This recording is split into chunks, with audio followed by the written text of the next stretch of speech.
तो लक्ष्मी जी ने देखा महाराज सबरे पुजारी अर्चक साधक लेट लेट तक सो रहे हैं, ना आचार विचार शुद्ध, ना खान पान की शुद्धि, ना वस्त्रादि धुले हुए, एक ही वस्त्र हैं, 5-5 दिन तक उन्हीं को पहनने हैं। लक्ष्मी जी बोली ये मेरे रहने लायक स्थान नहीं है, इसको यहां नहीं आऊंगी मैं। और तभी लक्ष्मी जी ने आगे जाकर के देखा कि वह परिवार जिनको झाड़ू लगाने की सेवा थी, नाली आदि साफ करने की सेवा थी, जिनको मंदिर में प्रवेश तक नहीं करने दिया जाता, उनके घर में गोबर का चौका, सब ब्रह्म मुहूर्त में उठ गए हैं, तुलसी जी को जल दे रहे हैं, घर में बिल्कुल शुद्ध भोजन बन रहा है, आचार विचार की शुद्धि, हाथ स्वच्छ हैं, पैर बच जन्म से उनकी जाति कहीं ऊंची नहीं है, लेकिन बाकी सब कुछ उनका स्वस्थ था, बिल्कुल शुद्ध था। एक बात याद रखना बंधु, लक्ष्मी जी की कृपा चाहते हैं ना, पवित्र रहना प्रारंभ कर दो। लक्ष्मी जी को पवित्रता बहुत प्रिय है। आपने आज जो वस्त्र पहने, कल अगर आपने पहन लिए, लक्ष्मी जी तुरंत चली जाएंगी। इतनी भी अपवित्रता लक्ष्मी जी को प्रिय नहीं है। लक्ष्मी जी बोली ये अच्छी है, इसके यहां मैं जाऊंगी। लक्ष्मी जी प्रत्यक्ष प्रकट हो गई उनके घर में जाकर के।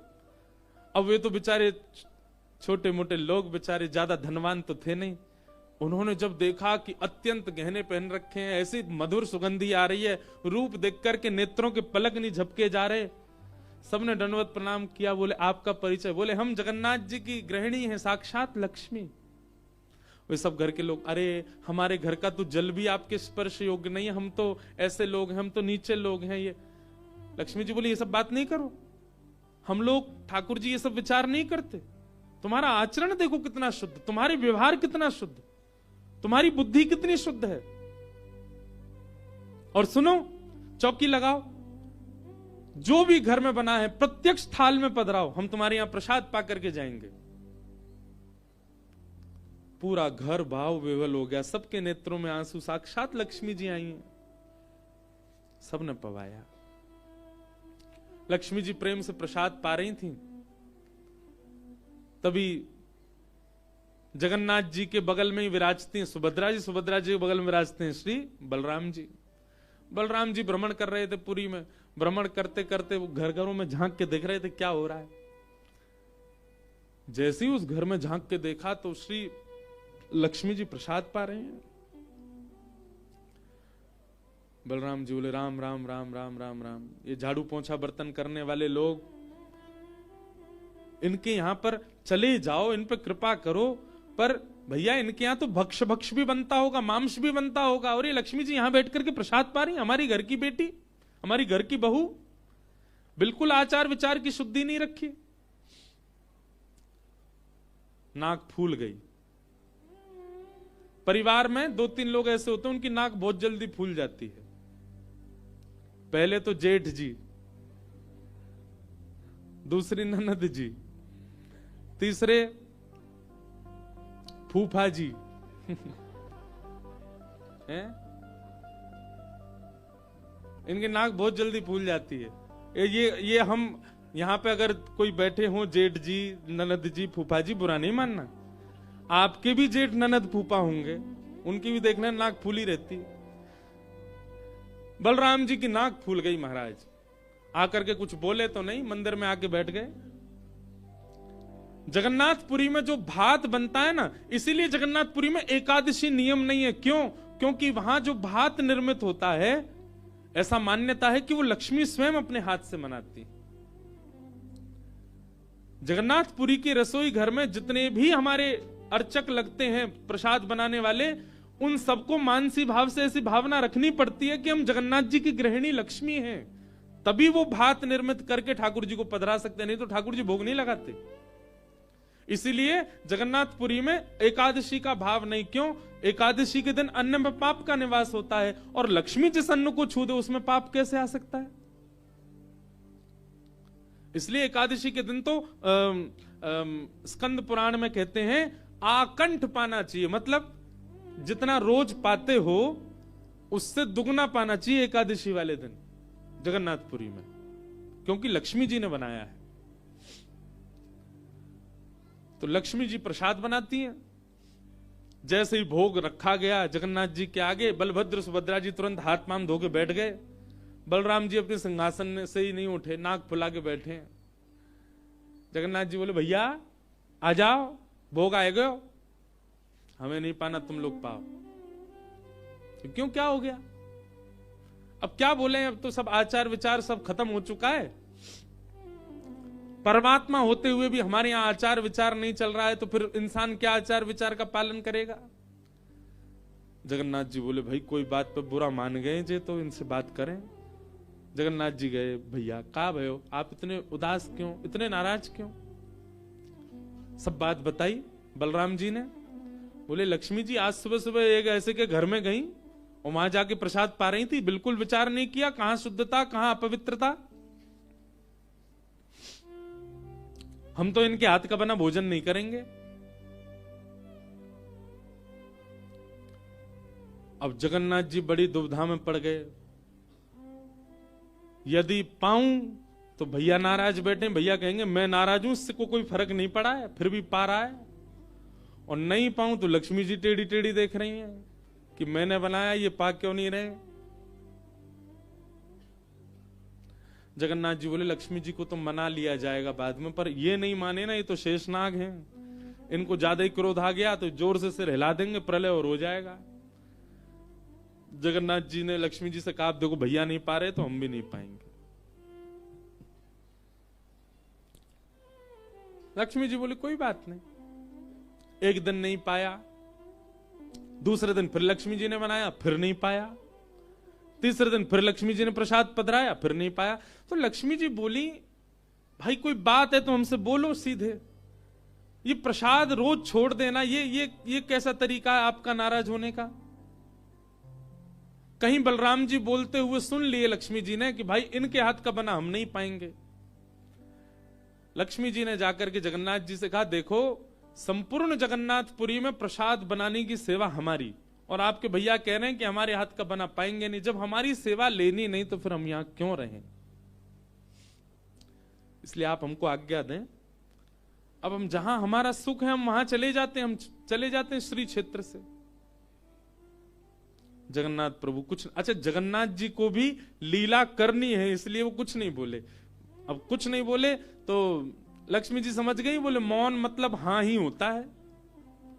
लक्ष्मी जी बोले ठीक है आप लोग शयन करो, रात्रि का समय, बलभद्र सुभद्रा जगन्नाथ जी के कपाट बंद हो गए। लक्ष्मी जी बोली अब हम जा रही हैं, और मंदिर से श्री लक्ष्मी जी चली गई। प्रातः काल ब्रह्म मुहूर्त का समय हुआ। महाराज जगन्नाथ जी बलराम जी जैसे ही उठे तो क्या पाया, नीचे फर्श पे पड़े थे।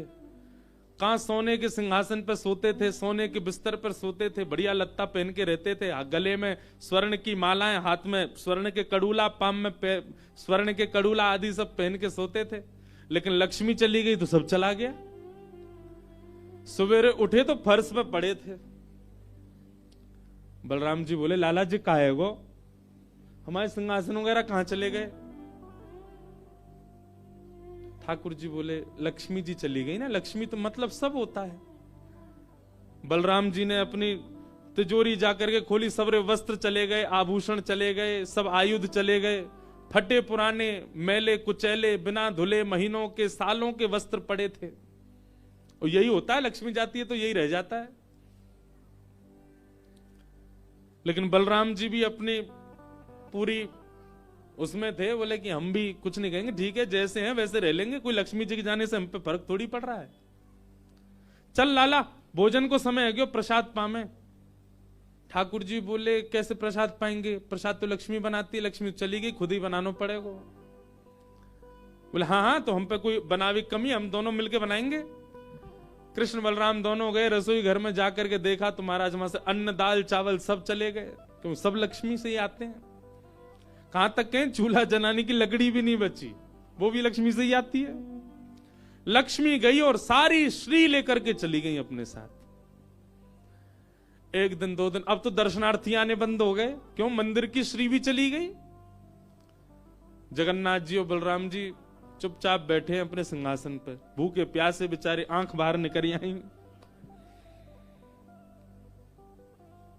बलराम जी बोले लाला, बोले हाँ।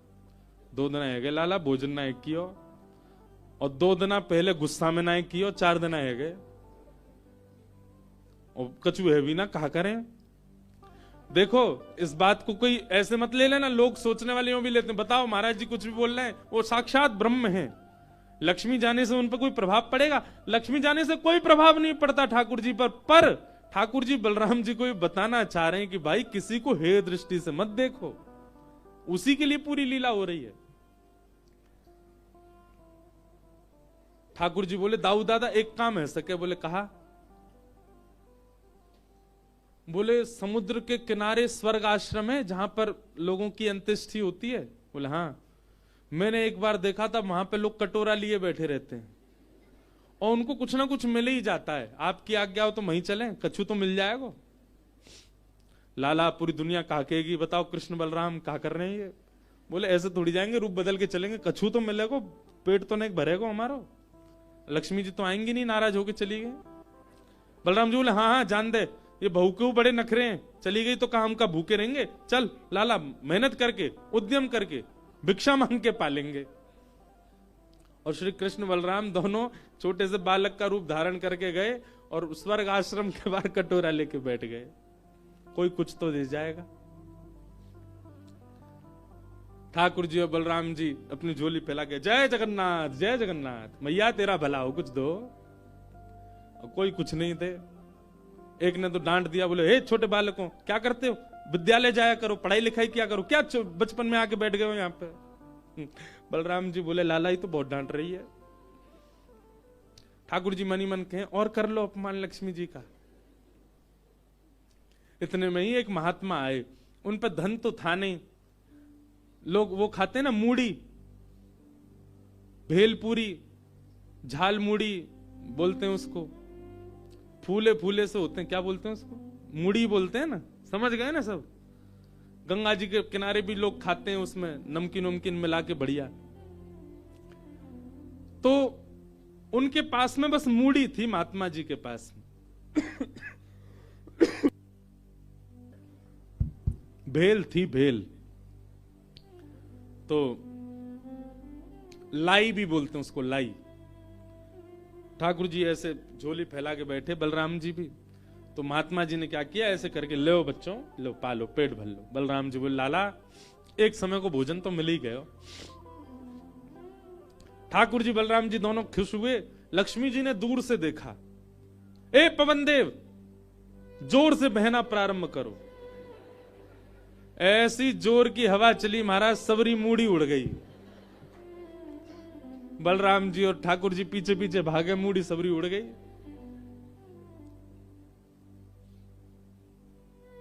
बलराम जी बोले लाला ये क्या हो गया? बोले भैया हम संकोच में कुछ कहते नहीं, आप बड़े भैया हो, पर हम एक बात कहें, ये लक्ष्मी के बिना सब हाल हो रहा है हमारा। ठीक है बहू है, आपने समझा देते, आप भी बिल्कुल नाक फुला के बैठ गए, गुस्सा है के बैठ गए, चली गई बेचारी। यदि वे प्रसन्न हो जाए तो फिर सब ठीक है जाएगा। अरे ना बेटा कोई बात नहीं, हम तो क्षमा मांग लेंगे, तेने पहले क्यों ना कही मोते। ठाकुर जी बोले अब कोई बात नहीं, अब चलते हैं, ढूंढे उनको कहां है। पूरे पुरी में ढूंढा, कहां है लक्ष्मी जी। लक्ष्मी जी उसी कन्या के घर में थी, उसी घर में थी जहां देख करके बलराम जी को हीन भावना आ गई थी। बलराम जी लेके गए, लाला यही घर में बैठी जब मैंने देखी काई।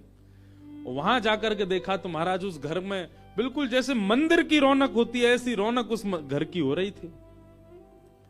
फर्श लगे हुए हैं, बढ़िया सोने चांदी के बर्तन रखे हैं, एक जगमगा रहा है मणियों से पूरा घर भवन।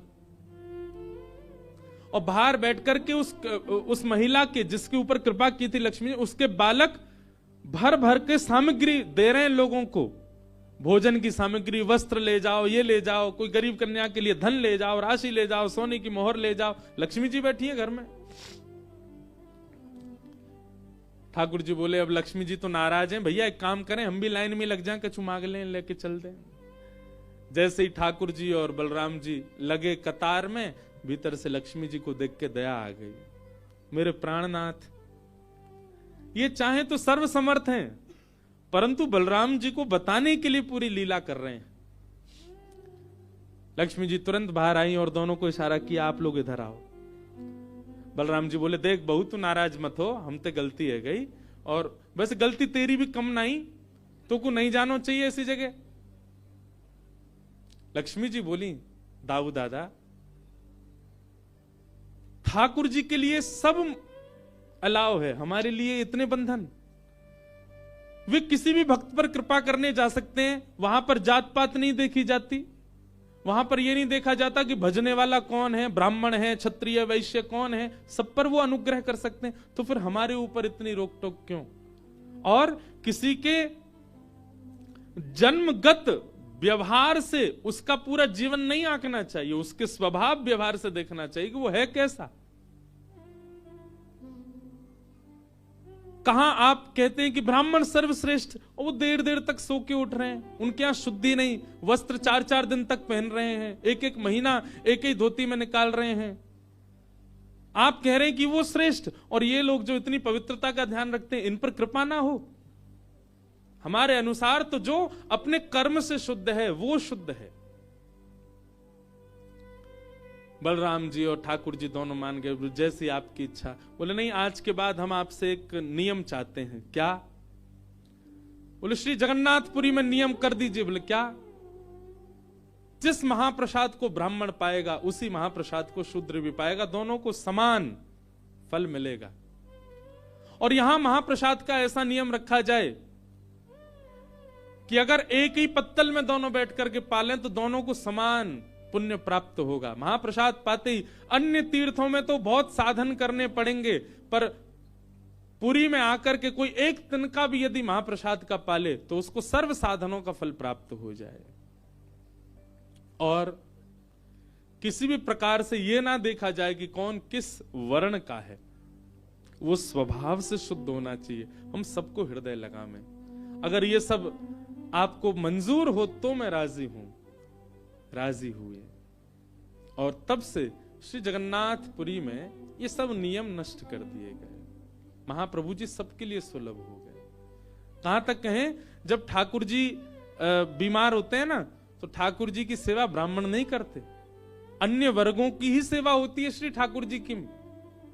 वे ही ठाकुर जी को अंतरंग भाव से सेवा करते हैं, उन्हीं से ही ठाकुर जी प्रसन्न होते हैं। तो व्यक्ति का व्यवहार, स्वभाव, उसकी विचारधारा वो उच्च होनी चाहिए। वो जन्म से कौन है इससे फर्क नहीं पड़ता। सनातनी परंपरा है, परंपरा का निर्वहन होना चाहिए, परंपरा का पालन होना चाहिए, परंतु हे दृष्टि के साथ। ठाकुर जी नहीं रखते तो हम क्यों रखें? तो रैदास जी को ठाकुर जी प्राप्त हुए। रैदास जी उनकी सेवा करने लगे। उनकी सेवा से कुछ लोग परेशान हो गए। उन लोगों ने कहा कि भाई इसके तो बड़े भगत होने लगे, इसके यहां तो बड़ी भीड़ जाने लगी, और ये तो ब्राह्मण भी नहीं है। और जाकर के सबने शिकायत कर दी राजा से। बोले ठाकुर जी की सेवा का अधिकार केवल हम लोगों को मिलना चाहिए, रैदास से उसके ठाकुर जी छीन लिए जाएं। राजा ने रैदास जी को ठाकुर जी सहित बुलाया और कहा, एक तरफ सब ब्राह्मण बैठे और एक तरफ रैदास जी बैठे, बीच में सिंहासन पर ठाकुर जी बैठे। जिसकी उपासना आराधना से ठाकुर जी का मुख अगर मुड़ गया, जिसकी तरफ मुड़ गया, ठाकुर जी उसके रहेंगे। फिर ब्राह्मणों ने तो वैदिक उच्चारण किए, खूब सुंदर महाराज आराधना की, ठाकुर जी यथावत रहे। रैदास जी महाराज ने, राजा ने कहा, रैदास जी आप कुछ करो जिससे ठाकुर जी आपकी तरफ मुड़ गए तो ठाकुर जी आपके ही रहेंगे। फिर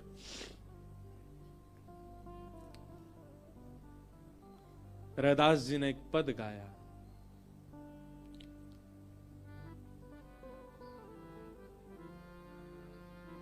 जो तुम तोड़ो राम, मैं नाही तोड़ूं रे, जो तुम तोड़ो राम, मैं नाही तोड़ूं रे। तो सो प्रीत तोड़ राम, कौन संग जोड़ूं रे। तो सो प्रीत तोड़ राम, कौन संग जोड़ो रे, जो तुम तोड़ो राम, मैं नहीं तोड़ू रे, जो तुम तोड़ो राम, मैं नहीं। रैदास जी कह रहे हैं, बोले नाथ, मैंने जीवन में आपसे कुछ नहीं मांगा, पर आज आपसे मांग रहा हूं। मेरे जैसे आपके अर्चक हजारों लाखों करोड़ों हैं, आप मैं सेवा नहीं करूंगा तो आपकी सेवा कोई और करेगा। मेरे जैसे आपके लिए लाखों हैं, पर मेरे लिए तो आप केवल एक हो।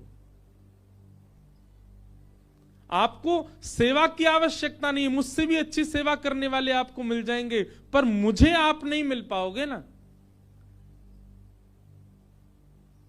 इसलिए नाथ मुझ पर कृपा करो।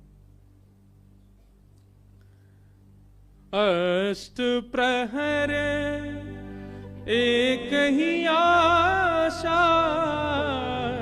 अष्ट प्रहर एक ही आशा, मन क्रम वचन कहे रैदासा, मन क्रम वचन कहे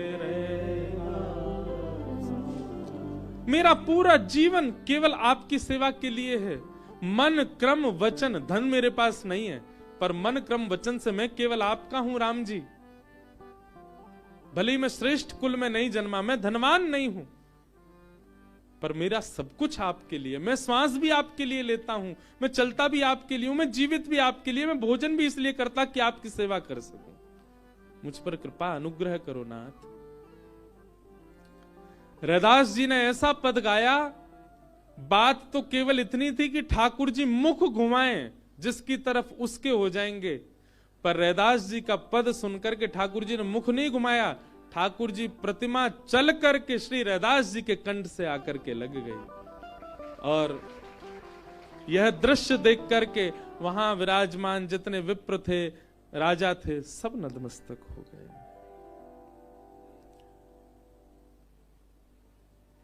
भैया, ठाकुर जी को रिझावे के लिए बहुत व्यवस्था नहीं, केवल भाव की आवश्यकता। पाप, फल, बंधन, भय और मृत्यु, इनमें भजन संसारी लोग करते हैं, पर यदि आप वैष्णव हो, यदि आप कंठी पहनते हो, यदि आप तिलक लगाते हैं, पाप करने के बाद ठाकुर जी का भजन नहीं करना। ठाकुर जी से कहना, नाथ पाप किया है मैंने, भोगूंगा मैं। ठाकुर जी को इसके लिए मत खींचो कि मुझ पर कृपा कर दो नाथ, भय के कारण और अर्जी लगा रहे हैं, ये कर दो वो कर, नहीं। पाप किया है तो उसके लिए तैयार रहिए कि नाथ मैंने किया है, इसका दंड मुझे आप दीजिए। ये वैष्णव स्वभाव होता है। फल की कामना से नहीं करना है भगवत भजन, बंधन युक्त बंधन मुक्त होने के लिए नहीं करना है, भय से नहीं करना है, मृत्यु समीप आने पर नहीं करना है। बल्कि एक बात कहूं, अन्यथा मत लीजिएगा, अगर जीवन भर भजन नहीं किया और वृद्धावस्था में मन में भाव आता है कि अब हमें भजन प्रारंभ करना चाहिए, तो बल्कि तब और नहीं करना है। तब कहना है, नाथ जब ये नेत्र श्रेष्ठ थे तब तो आपको देखा नहीं, जब ये कान सुन सकते तब तो आपकी कथा सुनी नहीं, जब आपके समीप आ सकते थे तब तो परिक्रमा लगाई नहीं, जब आपका कीर्तन कर सकते थे तब करताल बजाई नहीं। अब ये सब निष्ठुर हो चुके हैं तो अब भी नहीं करना है। अरे माधवदास जी के चरित्र में आता है, वे 21 वर्ष की आयु में जगन्नाथपुरी गए और जगन्नाथपुरी जाकर के 3 दिन तक अनशन व्रत पर रहे। कारण पूछा तो उसमें यह बताया, मैंने 21 वर्ष बिना जगन्नाथ जी के क्यों निकाल दिए, मुझे प्रारंभ से ही अपना जीवन अर्पित करना था उनको। बंधुओं, भगवान को जीवन अर्पित करने का मतलब यह नहीं होता कि आप अपनी पढ़ाई छोड़ दो, आप अपनी जॉब छोड़ दो, आप अपने कर्म छोड़ दो। व्यवहार तो आपको करना ही है, संसार में आपको कर्म तो करना ही है, पर मनस्थ में श्री ठाकुर जी सदा विराजमान रहे। यह विश्वास, यह प्रेम, यह निष्काम भाव ठाकुर जी के प्रति सदा सजग रहे, उसके साथ अपने कर्म का निर्वहन करो।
द्वारे जाए पुकारो और न कोई सहारो।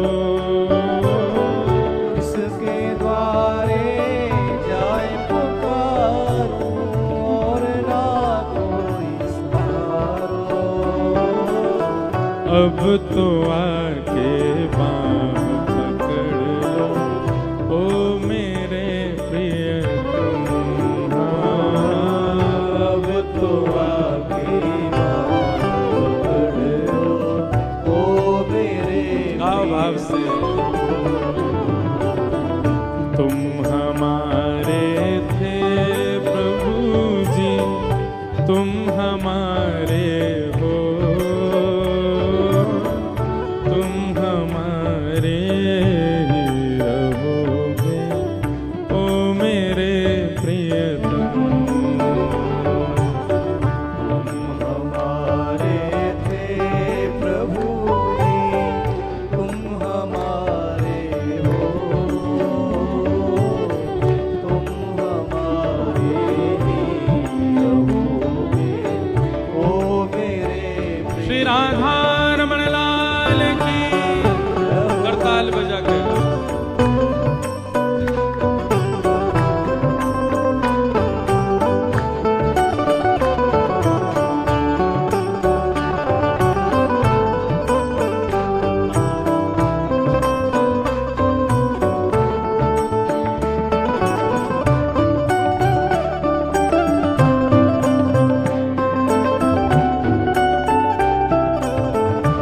श्री बद्री विशाल भगवान की।